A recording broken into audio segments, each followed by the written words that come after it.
Welcome to Inside Vietnam. I'm your host, and today's story is one that's going to stick with you. His name is Declan O'Malley. He's 61 years old, from Cork, Ireland.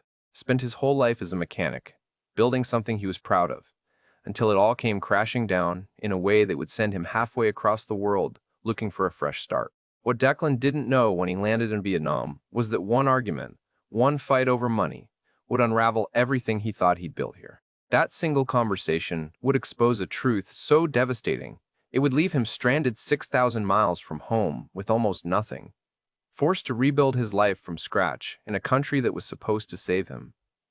This one's about the dangerous space between loneliness and hope, about what happens when you're so desperate to believe in something good that you ignore every warning sign screaming at you to stop, about how the shame you're running from can make you the perfect target for people who know exactly how to exploit it.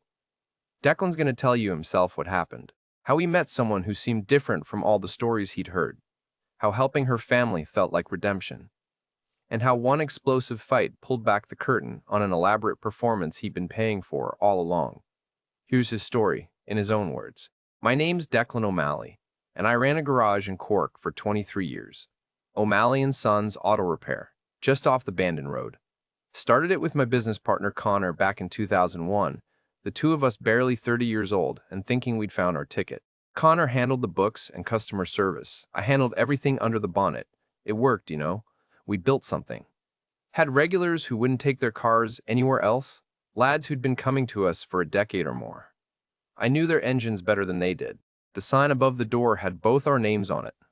That mattered to me more than it probably should have. Connor and I went back to secondary school, played hurling together, got our first pints together, stood up at each other's weddings. When you know someone that long, trust isn't even a question. It's just the air you breathe. So when the accounts started looking off in 2019, I didn't push. Connor said it was a tax thing, some reorganization, nothing to worry about. I believed him because, why wouldn't I?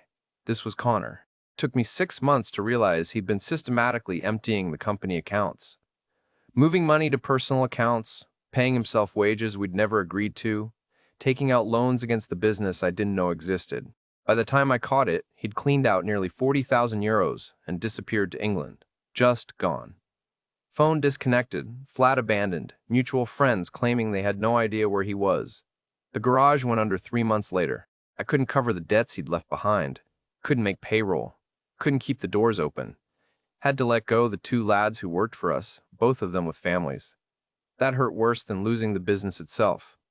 Spent the next 5 years paying off what I could. Sold everything that wasn't nailed down. Sold my car, my tools, the diagnostic equipment I'd spent decades accumulating. You know those snap-on torque wrenches? The ones that cost a fortune but last forever? Sold them for a fraction of what I paid, just to keep the creditors from drowning me completely. Felt like selling pieces of myself. Ended up in a bedsit in Blackpool, the north side of Cork. Tiny place, one room, shared bathroom down the hall.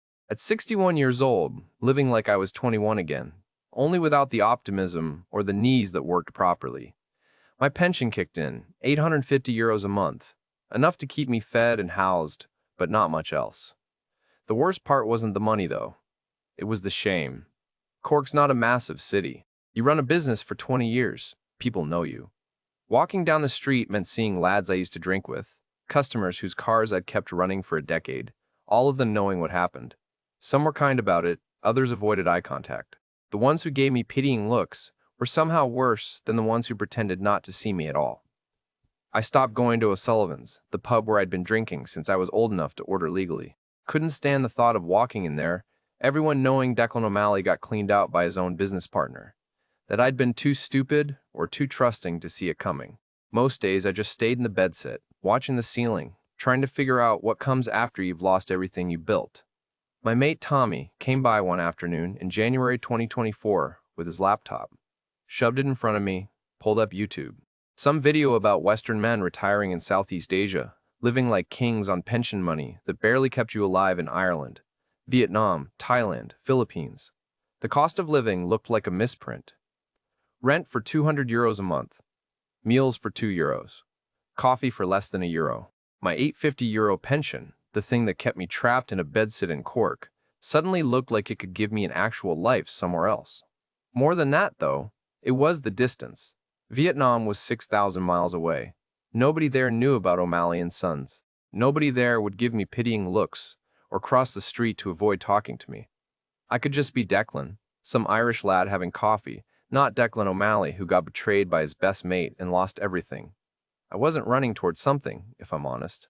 I was running from the weight of failure, from the shame of walking past my old garage with someone else's name above the door, from the emptiness of that bedsit, and the certainty that this was all I had left. Took me 3 months to sort it. Sold what little I had left, scraped together 11,000 euros. Bought a one-way ticket to Da Nang. Told Tommy and a few others I was going to stretch my pension, live somewhere warm, maybe find some work fixing motorbikes. Made it sound like an adventure. Truth was, I just needed to be somewhere I could breathe without choking on my own mistakes. Vietnam looked like oxygen to a drowning man. I didn't ask myself if I was making a smart decision. I just knew I couldn't stay in Cork another month without losing what was left of myself. So I left. 61 years old, 11,000 euros to my name, and a pension that might keep me alive if I was careful. No plan beyond that. Just the desperate hope that distance might finally put some space between me and the shame I'd been carrying for 5 years. I landed in Da Nang on a Tuesday in February, and for the first time since Connor disappeared, I felt like maybe I could start over. Looking back now, I should have asked myself what I was really looking for, but I didn't. And that's where everything started to go wrong. The Da Nang airport hit me like walking into a wall of wet heat. February in Vietnam, turns out, is nothing like February in Cork. Stepped off the plane and my glasses fogged up instantly. The humidity clung to everything, thick and heavy, smelling of jet fuel, and something sweet I couldn't place. People everywhere, motorbikes revving outside, signs in Vietnamese. I couldn't read, the chaos of it all, both terrifying and exactly what I needed. Found a taxi driver who spoke enough English to understand. Thuong Beach, cheap hotel. 40 minutes, through traffic, that would give you a heart attack back home. Motorbikes weaving between cars like water flowing around rocks. Families of 4 piled on a single scooter. Nobody wearing helmets. Everyone seemingly inches from death, but moving with this practiced choreography that somehow worked. The apartment I found online turned out to be real, which felt like a small miracle. 250 euros a month for a studio on the 4th floor of a narrow building, 10-minute walk from the beach. Furnished, after a fashion. Bed, small table, hot plate, tiny bathroom with a shower that would soak the entire room if you weren't careful. But it had air conditioning, and the landlady spoke a bit of English, and when I handed over the first month's rent in dong, the stack of bills so thick it felt absurd, she smiled and gave me 2 keys, and that was that. I had a home. First time in 5 years I'd felt like I had an actual home. Those first few days were a blur of sensory overload and cautious joy. Walked to the beach every morning, watched the sun come up over the South China Sea, the sand already warm under my feet by 7 a.m. Coffee at street stalls for 20,000 dong, which worked out to about 80 cents.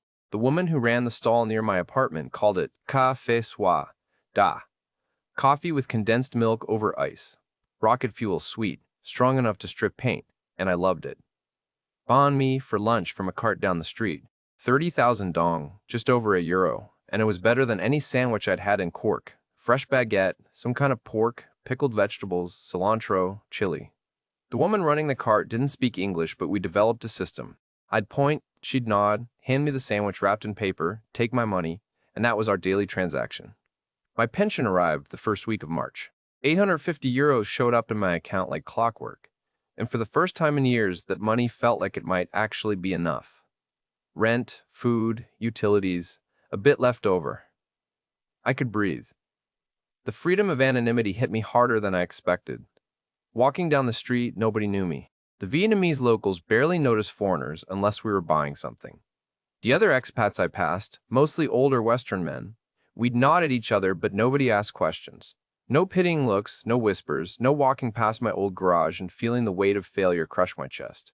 I was just Declan, some Irish lad living in Vietnam. That was enough. Bought a cheap Chinese motorbike for 60 euros, nothing fancy, but it ran. Spent afternoons exploring Da Nang, getting lost in the maze of streets, finding my way back by landmarks. The Dragon Bridge that breathed actual fire on weekend nights. The Han River with its colored lights. Markets where I couldn't read a single sign but could buy dinner for 2 euros.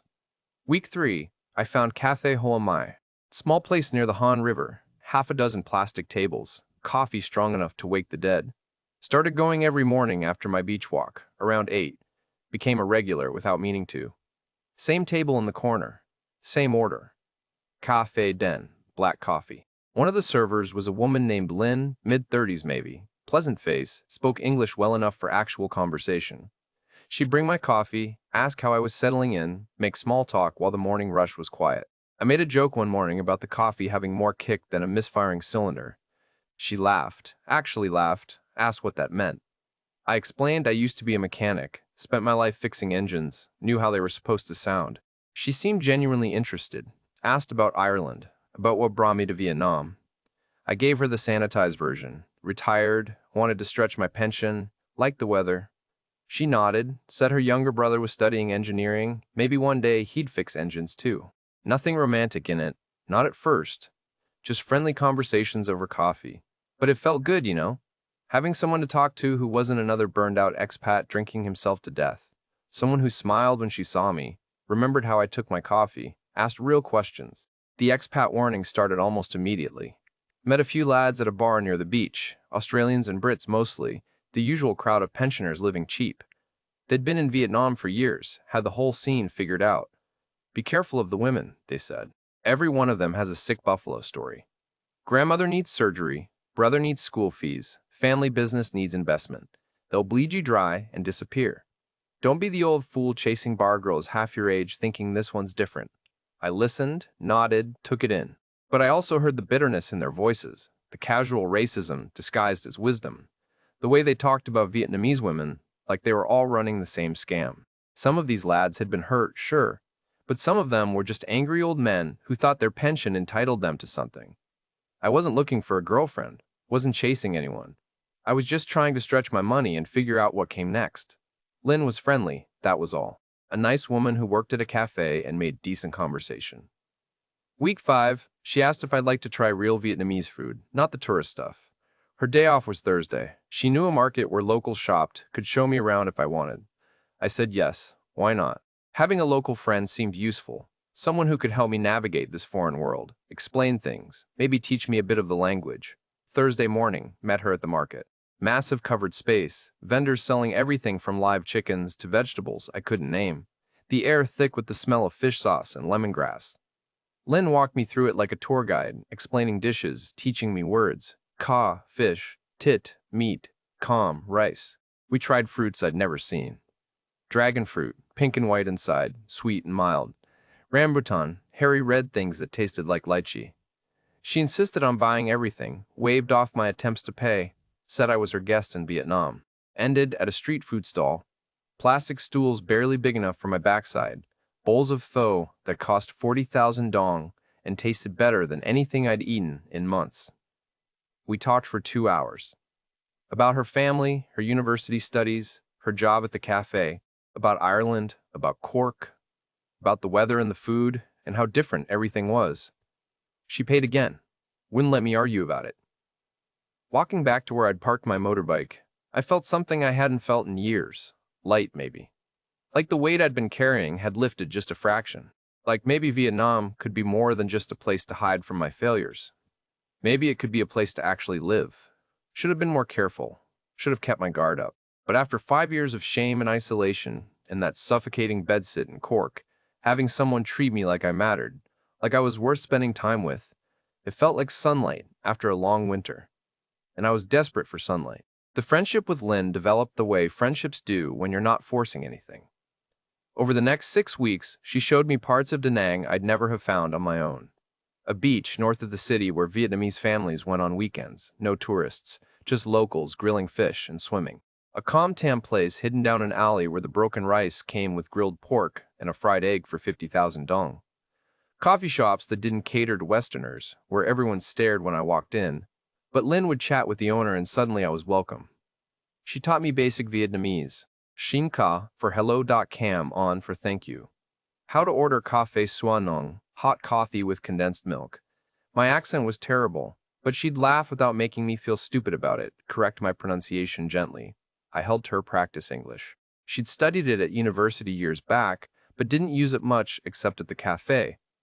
We'd sit at beach cafes and I'd teach her Irish expressions, explain the difference between proper Irish English and what she'd learned from American movies. She found it hilarious that we said grand for everything. How's the weather? Grand. How's the coffee? Grand. How's your entire life falling apart? Ah, sure, grand. What struck me most was that she never asked about money, never suggested expensive restaurants or shopping trips or anything that would cost me. She seemed genuinely content with street food and beach walks, and sitting at local coffee shops where a café soit to cost 20,000 dong. This wasn't the pattern the expats had warned me about. This felt different. Looking back now, I can see how carefully she built it.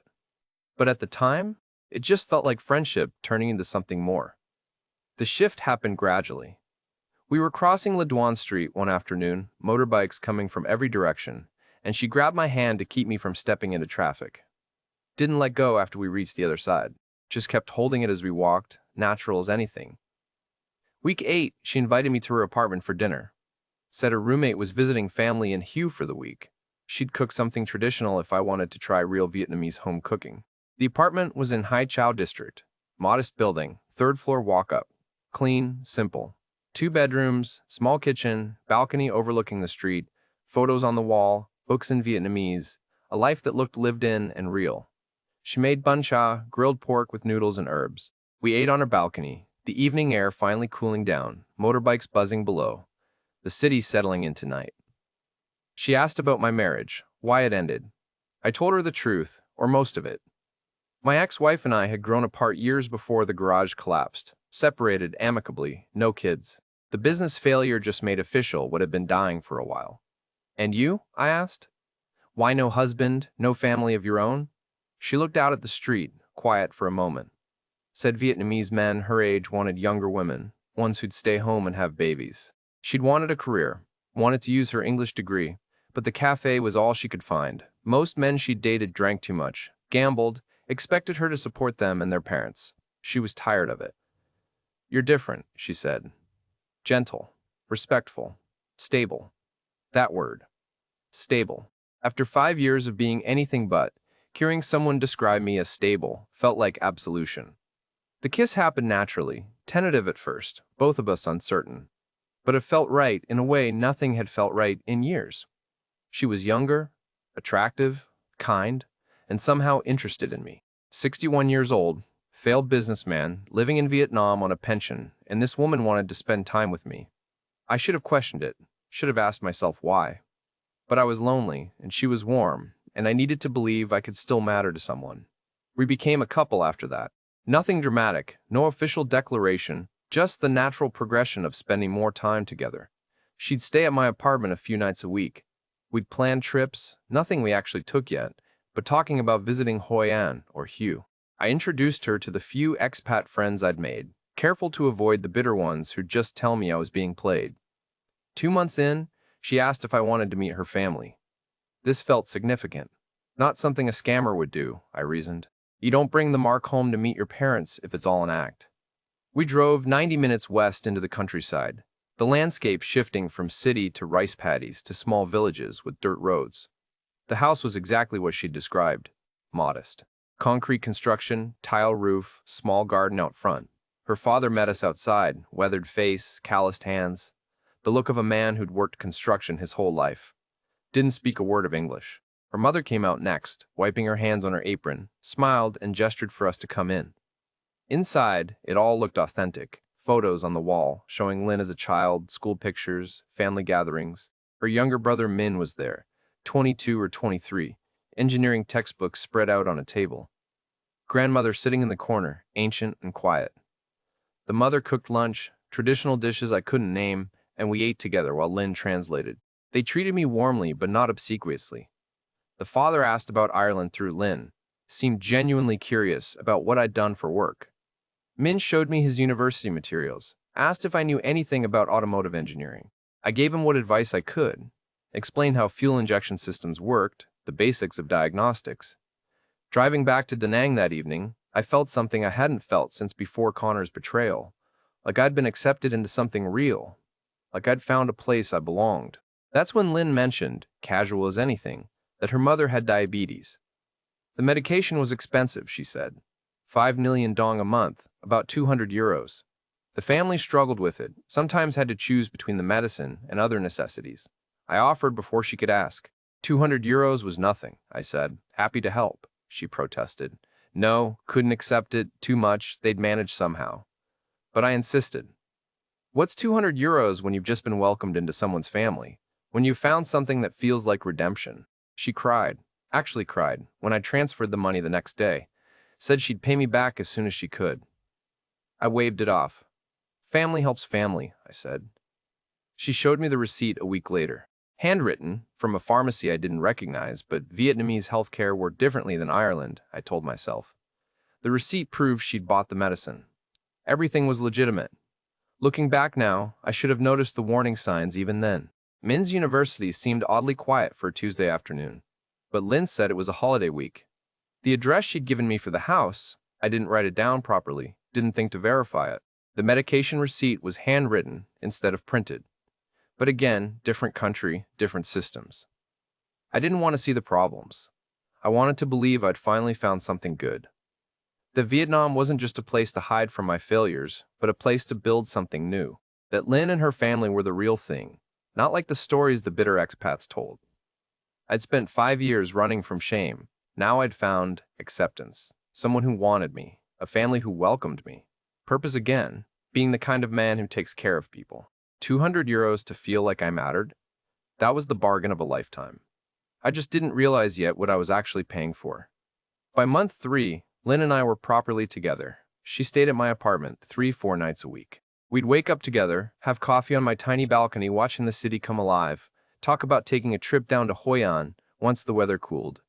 I'd introduced her to a few of the expats I'd met. The decent ones, not the bitter lads at the bar who'd just poison it with their cynicism. My life felt rebuilt. I had companionship. I had purpose. I belonged somewhere again. That 200 euros for her mother's medication, it felt good. Being useful. Being needed. Being the kind of man who takes care of his family. That's what she was now, wasn't she? Family. 3 weeks after the medication, Lynn's motorbike broke down. She called me from the side of the road near Thong Khe district. Frustrated, said it just died on her. I drove over, had a look. Fuel line issue, couldn't fix it roadside. Needed parts, needed a proper shop. This was my element. This was what I knew. Spent 23 years diagnosing problems under bonnets. I could hear what an engine needed, the way a doctor hears a heart murmur. Told her I'd sort it, had it towed to a shop I'd found, paid the mechanic to fix it properly. 12 million dong, about 500 euros. Parts and labor. I paid happily. Enjoyed it, even. Being the problem solver again. Being good at something. The bike got fixed, Lynn was grateful, and I felt like I'd earned my keep. This is what men do, I told myself. We fix things. Month 4 brought the first major request. Her father needed cataract surgery. Lynn was upset when she told me, said he could barely see anymore, couldn't work, the family was worried. The surgery cost 30 million dong, 1,200 euros. This was different from medication or a bike repair. This was serious money. But Lynn showed me everything. Medical documents from an ophthalmologist in Da Nang. Recommendations. Appointment schedules. My mechanic brain noticed the hospital name seemed to change between documents, but Lynn explained her father had gone to different doctors for second opinions. That made sense. That's what you do with something important. I went to the hospital with them. Big public hospital in Haicha. Chaos of people in the waiting area.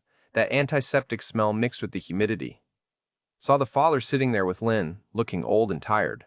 Lynn said the doctor would come soon, but the language barrier made it difficult for me to be in the consultation. I should wait here. So I did. Surgery happened the following week. I didn't go to that, Lynn said. Family only.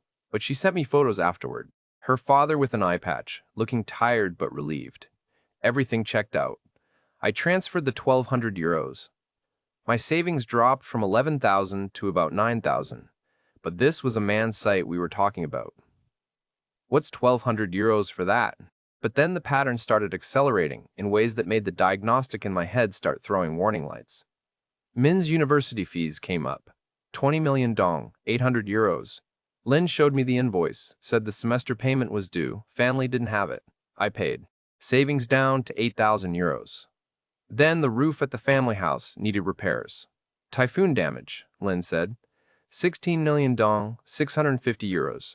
She showed me photos of damaged tiles. I transferred the money, savings down to 7,400.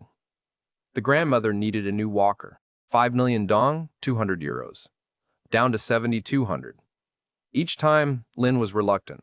Each time, she had documentation. Each time, she promised to pay me back when she could. Each time, I insisted it was fine. Family helps family. But my savings were shrinking faster than I'd planned. I'd been in Vietnam 4 months, and I'd gone from 11,000 euros to about 6,500. My pension covered my rent and basic living, but at this rate, I'd burn through everything in another 6 months. The warning signs multiplied like oil leaks in an old engine. You ignore one, maybe it's nothing. But when they start stacking up, when the diagnostic keeps screaming at you, that's when you need to pay attention.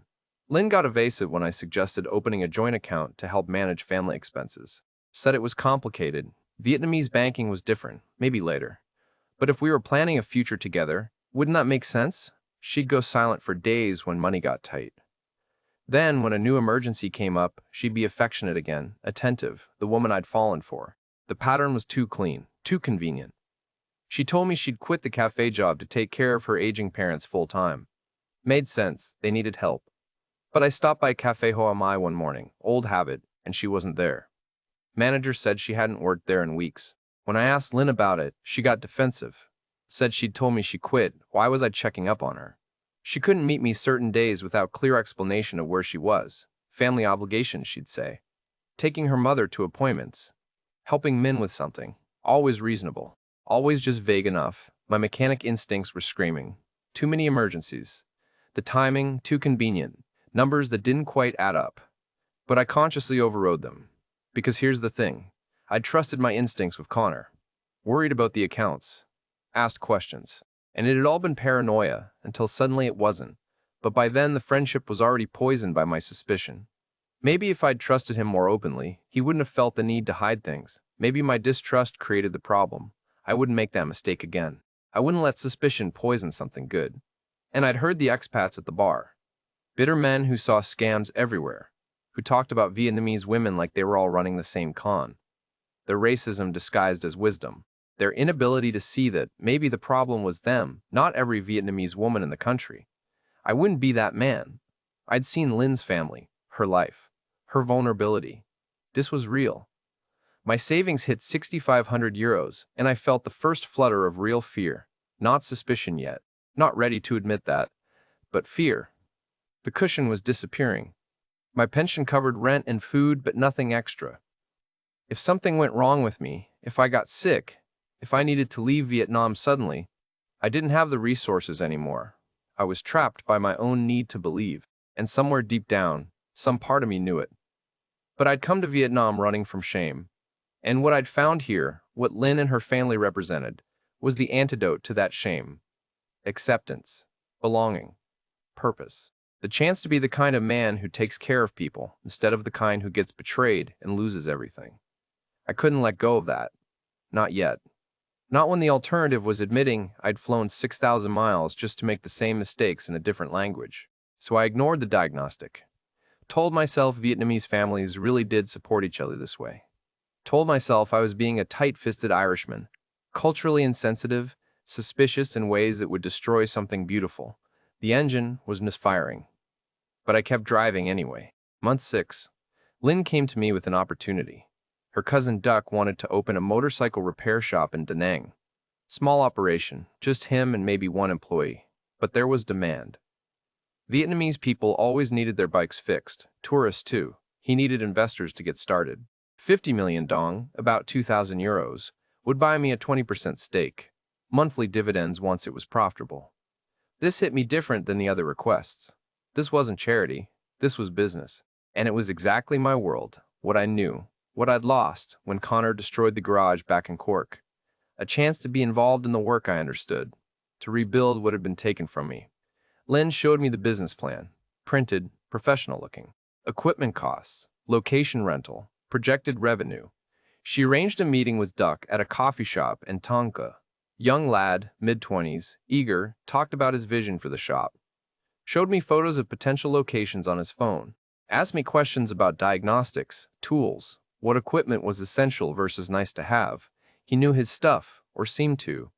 My savings were down to 6,000 euros by then. 2,000 was a third of everything I had left. Massive chunk. But the logic felt sound. Passive income. Involvement in familiar work.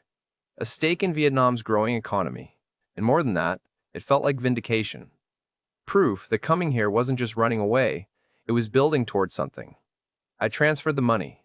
Duck promised the shop would be operational in 2 months. Said I could visit once everything was set up, maybe even work there part-time if one wanted, use my expertise. Lynn was emotional, talked about our future together, how this could be the start of something bigger for all of us. This was my point of no return, 2,000 euros committed, emotionally invested in a shared future. My identity now tied to making this work. I'd told Tommy back in Cork about Lynn, sent photos, talked about maybe bringing her to Ireland someday, once things were more established. I'd burned the bridges back to my old life by admitting I'd found something better here, savings down to 4,000 euros, then 3,800 when the pension came in. But I had to pay rent and living expenses.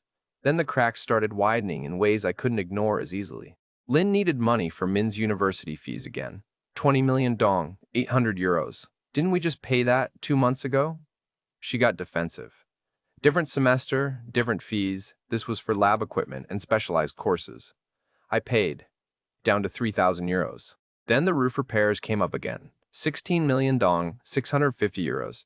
But we'd paid for roof repairs 2 months back. Lynn looked hurt when I mentioned it. Different section of the roof, she said. The previous repairs only covered the east side, now the west side was leaking. Typhoon season was coming. Did I want her parents living in a house with a leaking roof? Maybe I didn't understand how Vietnamese families worked. Maybe I was just another foreigner who looked down on them. That stung. I apologized, transferred the money, down to about 2,300 euros. I decided to drive out to the family house, unannounced. Wanted to see the roof myself, maybe help with the repairs, bring some gifts. Show I was committed, that I cared about more than just sending money. Couldn't find it. The address Lynn had given me led to a different house entirely, different family. Older couple who looked confused when I asked about Lynn's parents. They'd lived there for 15 years, they said through broken English and hand gestures, nobody else. I tried nearby villages, described the house, the family, nothing. Like they didn't exist. When I mentioned this to Lynn, she seemed annoyed. Said I must have gotten confused, written down the wrong street number. Rural Vietnamese addresses were complicated. Lots of houses looked similar. Why didn't I just ask her to bring me instead of showing up unannounced like I was checking up on her family? I let it go. But the diagnostic in my head was screaming now. I asked about visiting Duke's shop. It had been 3 months since I'd invested. Should be operational by now, or close. Lynn said there were permit issues. Vietnamese bureaucracy was slow, lots of red tape, bribes required. Soon though, definitely soon. She showed me photos on her phone. A shop front, some equipment, tools on benches, looked legitimate enough, but I couldn't visit. Not yet. Soon. My savings hit 3,000 euros, and for the first time, I felt genuine terror. Not just fear, terror. 3,000 euros. That was 3 months of expenses if I was careful. 4, if I really stretched it. After that, just my pension, which covered rent and food, but nothing extra. No cushion. No escape route. No way home if things went wrong. I was trapped, not by Vietnam, by my own choices, by my desperate need to believe this was real. I'd wake up at 3 a.m. in my apartment, Lynn sleeping beside me, and do the math in my head. 11,000 euros when I arrived, down to 3,000. 8,000 euros gone in 6 months. For what? Medication, bike repairs, surgery, university fees, roof repairs twice, a walker, a business investment I couldn't verify. The pattern was there. Clear as a diagnostic readout. Too many emergencies. Too convenient timing. Numbers that didn't add up. A family I couldn't find. A business I couldn't visit. A girlfriend who went silent when money was tight and affectionate when she needed something. But acknowledging that meant admitting I'd been played. That I was the old fool the bitter expats warned about.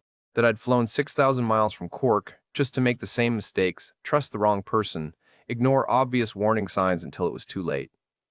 It meant admitting that Lynn didn't love me, that her family probably weren't even her family, that everything I'd found here, Everything that made me feel like I mattered again was a performance I'd been paying for. I wasn't ready for that. Not yet. Because if I admitted that, what did I have left?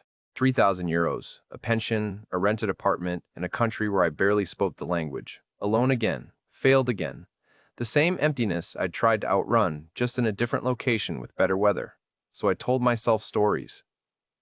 Vietnamese families really do support each other this way. I'm being culturally insensitive. The addresses in rural Vietnam really are confusing. Duck really is having permit issues. Lin really does love me. This is real. But late at night, lying there doing the math, I knew better.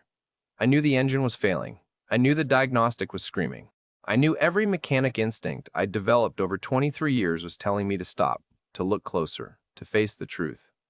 I just wasn't ready to trust those instincts yet, because trusting them meant being alone again.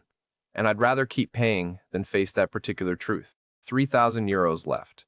The point of no return was miles behind me. I was already over the cliff, just hadn't hit the ground yet. Month 8. 3,000 euros in my account, and Lin came to me with another request. Min's internship fee at an engineering firm. 37 million dong. 1,500 euros. Half of everything I had left. Something in me snapped, not gradually, not with consideration, just snapped like a timing belt under too much stress. No, I said, just no. Lin looked confused, like I'd spoken a language she didn't understand. What do you mean no? I mean, I can't, I said. I don't have it. My savings are almost gone. Her face changed, the warmth drained out of it like someone had pulled a plug. You have 3,000 euros, she said. I've seen your bank statements. That stopped me cold. When had she seen my bank statements? This is important, Declan. Min needs this internship. It's his future. Our future. Our future? I could hear my voice getting louder, the Cork accent thickening the way it does when I'm angry. I've given your family 8,000 euros in 6 months. Medication, surgery, university fees twice, roof repairs twice, a walker, a business I can't visit. When does it end? Her exact words were, "You don't understand Vietnamese culture. Family takes care of family. But you're not really family, are you? You're just a foreigner with money who thinks he can buy his way into belonging." That hit like a fist to the chest. But I was too angry now to back down. I've been trying to be family, I said. I've given everything I could.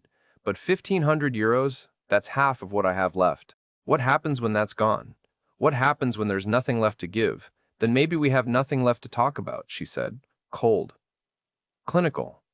Like she was diagnosing a failed engine and deciding it wasn't worth fixing. I pushed back harder than I ever had. Started asking questions I'd been swallowing for months. Why can't I visit Duck's shop after 3 months? Why do we keep paying for the same roof repairs? Why does Min have university fees every 6 weeks? Why couldn't I find your family's house when I went looking? You went checking up on my family. Her voice went sharp. Behind my back? Like I'm some liar?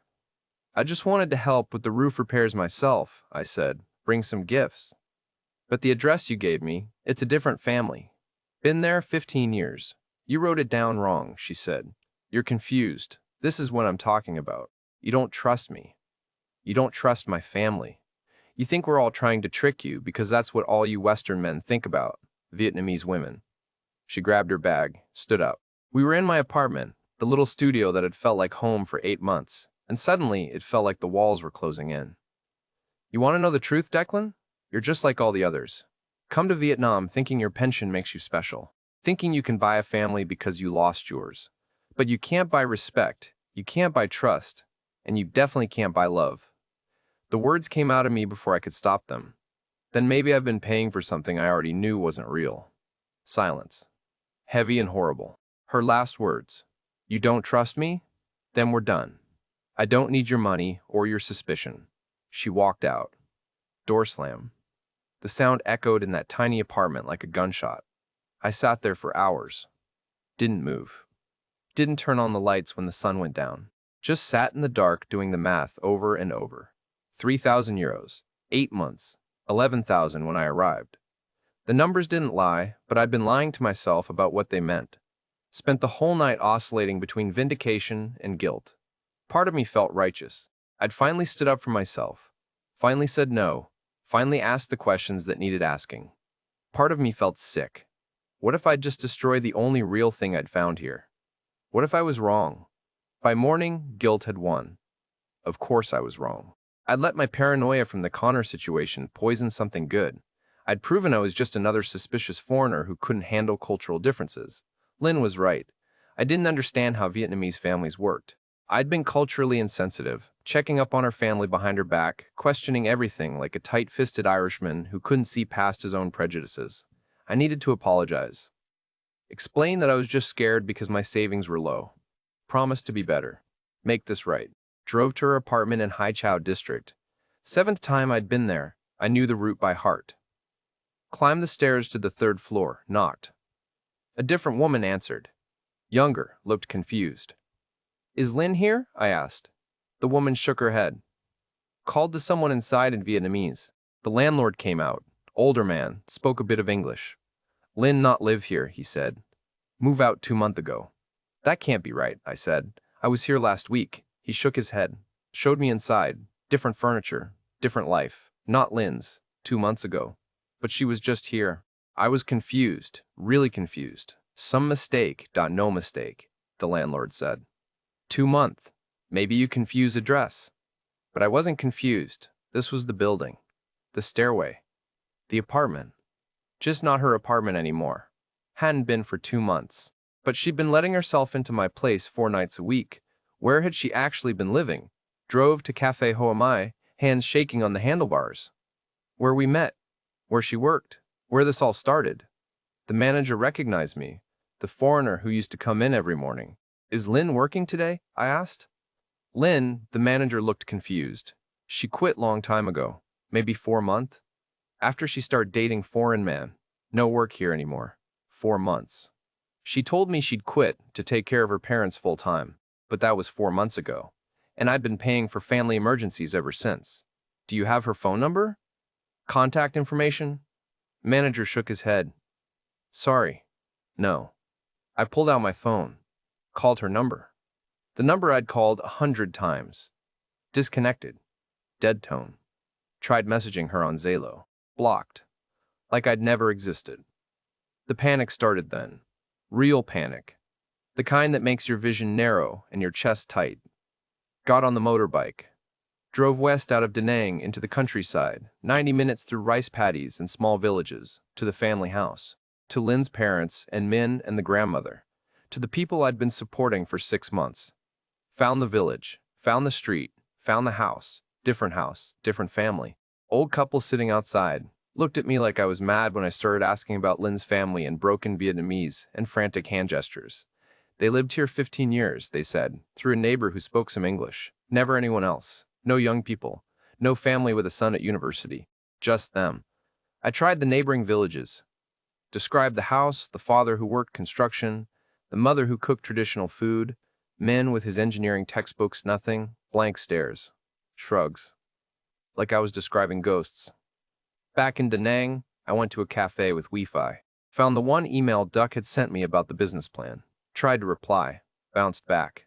Email address didn't exist. Called the phone number I had for him. Disconnected. The business plan itself, I looked at it properly for the first time. Generic template. Could find the same format on any Vietnamese business website. The photos Lynn had shown me on her phone of the shop. I remembered enough to describe them. Went to a library, asked a young Vietnamese student to help me reverse image search. Stock photos. From a motorcycle equipment supplier's website. Not Duck Shop, just photos anyone could download. Sat in that library while the full scope crashed down on me like a building collapsing. There was no family. The house visit was theater. Friends, maybe paid actors, doesn't matter. The weathered father, the kind mother. Min with his textbooks, the ancient grandmother. A stage set I'd walked onto willingly. The medical documents for the cataract surgery. Fake. The hospital visit where I sat in the waiting room while Lynn took her father back. Just an old man in an eye patch, probably someone she knew, probably played the role before for other foreigners. The medication receipts. The university invoices. The roof repair estimates. All fake. All carefully constructed props in an elaborate con. The motorbike that broke down. Probably nothing wrong with it. Probably ran fine after I paid to have it fixed. Every euro. Every emergency. Every tearful thank you. Fiction. I did the math sitting there in the library. Started at the beginning. Mother's medication, 200 euros. Motorbike repair, 500. Cataract surgery, 1200. First university fees, 800. First roof repairs, 650. Grandmother's walker, 200. Second university fees, 800. Second roof repairs, 650. Business investment, 2000. That was 7,800 euros right there. Add in the meals I'd paid for, the gifts, the trips we'd talked about taking but never did, the time she'd conveniently forgotten her wallet, and I'd covered things. 8,000 euros. Gone. In 6 months, to a woman whose real name I probably didn't even know, 3,000 euros left in my account. That's all that stood between me and complete financial collapse in a country 6,000 miles from home. I couldn't afford to go home. Flights back to Cork were 800 euros. But even if I could afford the flight, what was waiting for me? The same bedsit, the same shame. Only now with the added humiliation of being the stupid old foreigner who got scammed in Vietnam. The cautionary tale the bitter expats had tried to warn me about. The fool who thought he was different. I'd fled court to escape the shame of Connor's betrayal, and I'd flown straight into another betrayal, this one designed specifically for someone like me, someone desperate, someone lonely. Someone so desperate to believe he could matter again that he'd ignore every warning sign screaming at him to stop. The thing I'd run from hadn't gone away. I'd just added a new layer of failure on top of it. Like painting over rust. Doesn't fix the problem, just makes it harder to see until it's eaten through completely. I sat in that library until they closed, then sat on a bench outside, watched the motorbikes go by, the city getting ready for evening, people heading home to families that actually existed. And I understood, finally, that I'd done this to myself. Lint didn't steal my money. I gave it to her, handed it over willingly, eagerly even, because I was paying for a story I desperately needed to believe. That I could be redeemed. That someone could want me. That I mattered. She'd just been good enough to tell me the story I wanted to hear, and I'd been desperate enough to pay for it, 8,000 euros worth, until there was almost nothing left. That was 4 months ago. I'm still in Da Nang, not by choice. By financial impossibility. My 3,000 euros ran down to 1,800 while I tried to figure out what came next. Moved out of the apartment near Thuong Beach, couldn't afford $250 a month anymore. Found a room in a working-class Vietnamese neighborhood for $150. Hoa Can district, no other foreigners. Nobody speaks English. Just me in a concrete box with a fan and a shared bathroom down the hall. Gave up eating Western food. Rice and local meals now, 3 to 4 euros a day. Com tam from street vendors. Pho, when I can afford it. The banh mi lady near my old apartment. I avoid that street entirely. Too many memories of thinking I had a life here. First few weeks after discovering the truth were rock bottom. Proper rock bottom. Lying in that room, replaying every warning sign I'd ignored. Every moment I chose belief over evidence. The shame spiral was worse than after Connor, because this time I couldn't even pretend I didn't see it coming. I thought about going to the police. Spent the whole day working up the courage. But what would I report? I gave her money willingly. No contract, no proof of fraud. I don't even know her real name. Lynn probably wasn't Lynn. The family probably weren't her family. For all I know, I'm one of 5 foreigners she was working at the same time. The expats I'd told about the relationship, they avoid me now. Or worse, they give me the pitying looks I came to Vietnam to escape. I'm the cautionary tale they tell newcomers at the bar. Exhibit A in why you don't trust Vietnamese women. Exactly the bitter racist conclusion I swore I'd never become. But I'm a mechanic. That's what I kept telling myself. Mechanics fix things, so I started fixing things. Found a small garage in Hoa Can that needed help with difficult diagnostics. Owner's name is Tuan, speaks almost no English, but engines are a universal language. Started doing odd jobs for him, cash under the table. 10 euros to diagnose a motorbike, 20 if it's complicated. Nothing legal, nothing substantial, but enough to eat. Word spread in the neighborhood. The Irish guy who's good with engines. Vietnamese families started bringing me their motorbikes, their broken appliances, anything mechanical. Pay me in cash, usually way less than I'm worth, but I'm not in a position to negotiate. My pension keeps coming. 850 euros a month, right on schedule, covers my rent and food, and not much else. I'm trapped in a holding pattern. Can't afford to leave Vietnam. can't afford to properly rebuild here. Just surviving, day to day, in a country that was supposed to save me. The psychological reckoning is harder than the financial one. Took me months to face it, but here's the truth I finally had to swallow. I didn't come to Vietnam to start over. I came here to hide from the shame of the business failure, from the judgment of Cork, from the man I'd become after Connor's betrayal, from the emptiness of that bedsit and the certainty that this was all I'd ever be. And Lynn, whoever she really is, she saw that, saw the desperation, the loneliness, the desperate need to believe I could be redeemed, that someone could want me, that I could matter again. She didn't steal my money.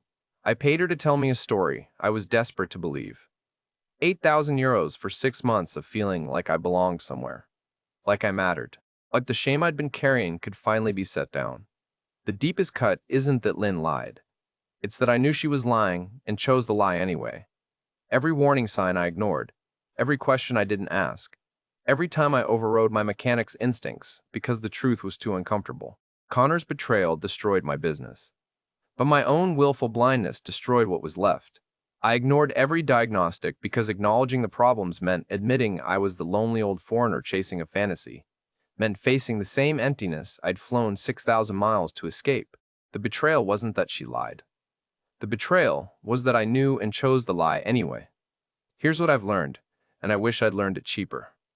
You can't outrun shame by fleeing to another country. You carry it with you. It's in your luggage, your decisions, your desperate need to believe you can buy your way into belonging. The diagnostic tools that made me a good mechanic, the ability to spot problems, trust the instruments, face hard truths, those tools work in life too. When the engine's telling you something's wrong, believing otherwise doesn't fix it. It just leaves you broken down on the side of the road with no way home. I'm still in Vietnam, probably will be for years. Can't afford to go back to Cork, and honestly, what's waiting for me there? The same bedsit, the same shame, now with the added humiliation of being scammed.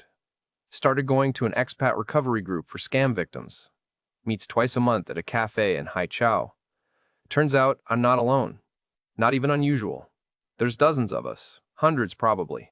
Western men who came here running from something and handed strangers the keys to finish the job. Learning Vietnamese properly now. Can have basic conversations with Tuan and the neighbors. Building a small client base for mechanic work. Accepting that this is my life now. Not the reinvention I imagined. Not the redemption I paid for. Just survival in a country that saw me coming a mile away. I'm 62 years old, living in a concrete box in Hoa Con, fixing motorbikes for cash, eating rice and trying to stretch 1,800 euros until I figure out what comes next, but I'm done running, done hiding, done paying people to tell me lies I want to believe. Trust your instruments. That's my message to anyone watching this. When someone shows you who they are, when the evidence, when the data, when the diagnostic points clearly to a problem, believe it. Don't override your judgment because the truth is uncomfortable. The lie is always more expensive. That's my story. That's what one fight in Vietnam cost me. Not just 8,000 euros, but the last shred of belief that I could outrun who I'd become. Vietnam didn't ruin my life. I was already ruined when I got here. I just paid someone to help me pretend otherwise for 6 months. Now I'm done pretending. Declan's story is a stark illustration of something we see again and again here in Vietnam. Men who come running from shame rather than toward opportunity. The very thing that drove Declan here, that deep sense of failure and unworthiness, made him the perfect target. Someone so desperate to believe in redemption that every red flag looked like a cultural misunderstanding. Every warning sign looked like his own paranoia. His story reminds us that Vietnam isn't an escape hatch from your problems. It's a place where those problems can find new and devastating ways to catch up with you. The people who run these scams, they're not looking for the confident, grounded expats. They're looking for the Declans, the lonely ones, the ashamed ones, the ones so desperate to matter that they'll ignore their own instincts, screaming at them to stop. If you're considering a move like Declan's, ask yourself this. Are you running toward a new life or away from yourself? Because here's the hard truth. You can't leave yourself behind. And the people who prey on vulnerable expats, they know that better than anyone. Declan's still out there, still in Da Nang, still fixing motorbikes for cash and trying to rebuild from almost nothing at 62 years old. His lesson cost him 8,000 euros and whatever dignity he had left. Hopefully yours will cost less. This is Inside Vietnam, where we share the stories others won't. If this helped you, hit subscribe. If you know someone who needs to hear it, share it with them. And if you're in Vietnam facing something similar, remember what Declan learned the hard way. You're not alone. And it's not too late to trust the diagnostic. See you in the next one.